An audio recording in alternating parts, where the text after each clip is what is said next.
Oke, baik. Jadi sekarang harusnya di komputer kalian sudah terinstall Sublime Text. Ya, kalau kita buka lagi, nah ini adalah hasil yang sudah kita lakukan dari video sebelumnya. Dimana kita bikin sebuah file namanya index.html. Kalian bisa lihat ada warnanya berbeda untuk sintaks HTML, jadi nggak putih ya. Kalau kalian tulisnya teks itu putih, tapi kalau udah tag HTML warnanya merah.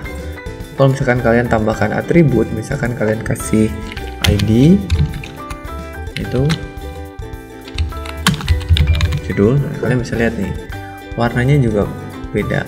Fasilitas ini namanya syntax highlighting, dimana sintaks dari bahasa pemrograman tertentu itu warnanya akan beda. Jadi kalau ada warna yang nggak sesuai, kalian bisa tahu kalau oh mungkin saya menuliskan sebuah sintaks yang salah gitu ya.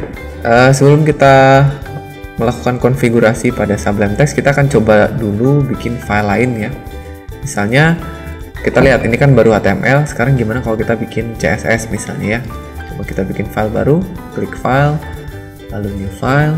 Sekarang jangan lupa di save dulu, jadi jangan ditulis dulu sintaksnya ya. Misalkan kalian tulis sintaksnya body gitu ya, nanti nggak kelihatan kalau ini adalah CSS karena sintaks highlightingnya nggak jalan. Yang harus kalian lakukan adalah save dulu. Karena apa? Karena kalau kalian lihat di sebelah kanan dia modenya masih plain text ya. Kita save dulu supaya Sublime Text-nya tahu kita menulis CSS ya. Kita ke desktop, kita kasih nama misalnya style.css atau apapun asal ekstensi filenya CSS ya. Lihat itu warnanya sudah berubah. Misalkan kita kasih font family ya, saya baru ketik F O, ketika filenya CSS Sublime Text-nya tahu, lalu dia menawarkan apakah yang kalian maksud adalah font family, font variant, font style, dan lain-lain ya. Jadi ini membantu. Kalau kalian ingin tahu helpernya, kalian bisa ketik Ctrl spasi ya, nanti itu muncul si helpernya. Dan hebatnya lagi, misalkan kalian menulis font family, daripada kalian tulis font bawah enter gitu ya, kalian bisa tulis F ya, karena ini menggunakan teknik yang namanya fuzzy searching ya. Jadi kalau misalkan di dalam atributnya hanya ada huruf yang kita ketikkan, jadi dia akan muncul. Atau misalkan saya menulis background image ya, kalian tulis background image gitu. Jadi cukup membantu ya. Kita kembali lagi ke font family Arial misalkan. Nah, kalian bisa lihat kalau CSS warnanya untuk atribut dan value-nya biru, untuk selektornya merah gitu ya. Gimana kalau PHP ya? Kita coba misalnya PHP, kita buat file baru, kita kasih nama apa aja ya, home.php ya. Kita ketik PHP, tekan tab yang otomatis dibuatkan, sama aja. Kan kalian di sini mau bikin function ya, lihat ini helpernya sudah sesuai dengan bahasa pemrogramannya. Oke, misalkan bikin function namanya tambah data gitu ya. Nah, kalian bisa lihat tulisannya seperti itu ya. Atau kalian ya. Jadi sudah bisa kelihatan bahwa warna tulisannya atau sintaksnya berbeda. Tuh, jadi itu kemudahan dari menggunakan Sublime Text. Oke. Nah, sekarang yang mau saya tunjukkan adalah gimana kalau kita membuka file yang sudah ada. Misalkan kita udah punya source code, lalu kita mau buka filenya. Itu kalian bisa file open. Nah, tapi itu nggak saya sarankan ya. Nanti yang saya ingin kalian lakukan adalah begini. Ini kalau misalkan kita close, lalu kita buka lagi, itu akan membuka file yang terakhir kita buka ya. Nah, kalau misalkan ingin pada saat kita buka Sublime Text pengennya kosong gitu ya, kalian harus lakukan adalah file new window dulu ya, supaya Sublime-nya merekam bahwa yang terakhir kita buka adalah kosong. Nah, jadi kalau saya buka lagi kosong. Jadi sekarang kita akan coba cara lain. Kita akan membuka file yang sudah ada. Misalkan ketiga file ini akan saya buka di Sublime Text, ya. Tapi supaya lebih rapi, kita simpan aja dulu di dalam. Ini saya punya folder namanya Sublime Text 3. Coba kita masukkan ke sini. Lalu kita bikin folder baru. Misalkan kita kasih nama latihan, ya. Ini abaikan dulu yang 3 folder ini. Nanti kita akan pakai selanjutnya. Lalu ketiga file tadi kita masukkan ke latihan, ya. Silahkan di cut atau dipindahkan seperti saya barusan.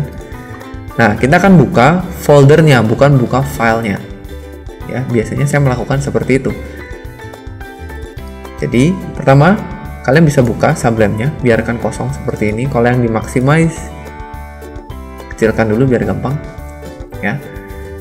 Kalian bisa klik file, open folder, ya, lalu masuk ke folder yang ingin kalian pilih, misalkan latihan, lalu klik select folder. Nah, lihat bedanya. Sekarang ada sebuah sidebar, ini namanya sidebar, di sebelah kiri itu muncul.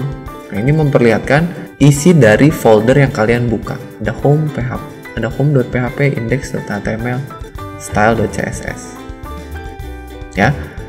Atau kita pakai cara lain, ya. Kita buka new window, ini kita close lagi. Tadi kan pakai caranya file, open folder. Sekarang kita pakai cara lain. Ya, kalian buka Windows Explorer-nya. Ini Sublime Text-nya sebelah kanan, ya. Misalkan ini folder yang mau kalian buka, kalian tinggal tarik aja ke kanan ke Sublime Text-nya. Jadi buka di sini. Ya, ini yang biasa saya lakukan. Jadi saya nggak buka filenya satu persatu, ya. Tapi yang saya lakukan adalah saya buka Sublime Text-nya dulu kosong, baru saya drag foldernya ke dalam. Jadi di sini kalian bisa lihat filenya. Ya, kalau saya klik, jadi dia muncul. Ya, bisa dimaximize. Jadi ada 3 tuh file. Oke, kalau saya mau bikin file baru, misalkan kalian bisa klik file new. Kalau tadi, ya, sekarang ada cara yang lain. Klik kanan foldernya, kalian bisa pilih new file, new folder, dan lain sebagainya, ya. Kita klik new file, misalkan di sini saya mau bikin file JavaScript. Jangan lupa ketika kosong save dulu, ya, Ctrl S atau file save. Kita misalkan script.js, ya. JavaScript itu ekstensi file JS. Misalkan di sini, seperti inilah, ya. Jadi caranya tadi kita bisa klik kanan di sini new file. Oke, yang sebelah kiri ini namanya sidebar, yang di sebelah kanan ini namanya minimap. Dari sini kalian sudah bisa lihat ini lingkungan dasar dari Sublime Text, ya. Di atas ada menu, di kiri ada sidebar, di kanan ada minimap, lalu di sini ada tab dari file-file yang sudah kita buka. Jangan lupa X artinya sudah di save. Kalau bulat atau lingkaran di sini belum di save, jadi kalian bisa tahu. Selanjutnya kalian bisa customisasi nih. Misalkan kalian nggak suka ada sidebar, kalian bisa hilangkan dengan cara klik view, sidebar, hide.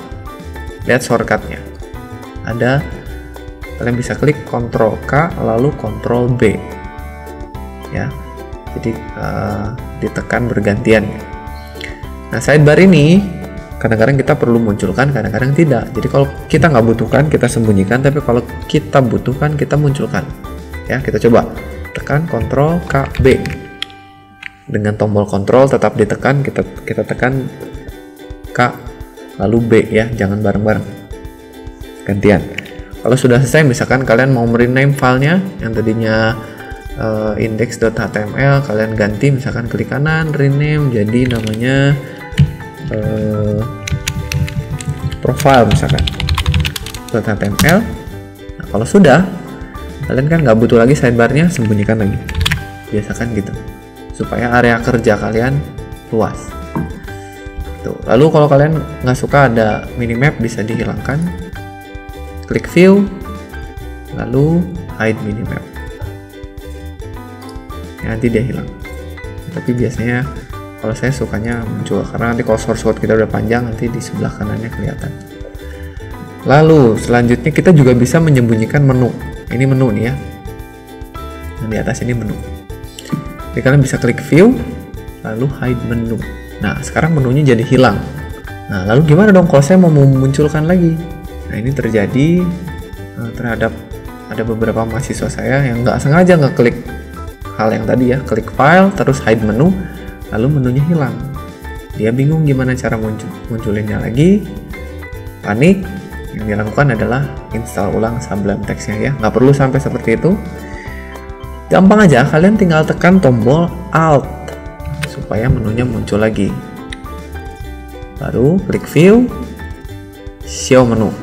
Kalau tadi Alt itu memunculkan hanya sementara aja ketika menunya di hide. Saya ulang, hide menu. Alt itu memunculkan sekali. Kalau kita klik di sembarang, menunya hilang lagi.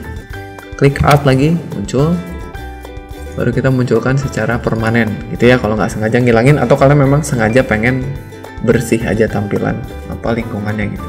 Oke gitu ya, jadi itu yang sederhananya gimana ngatur lingkungan dari aplikasi ini.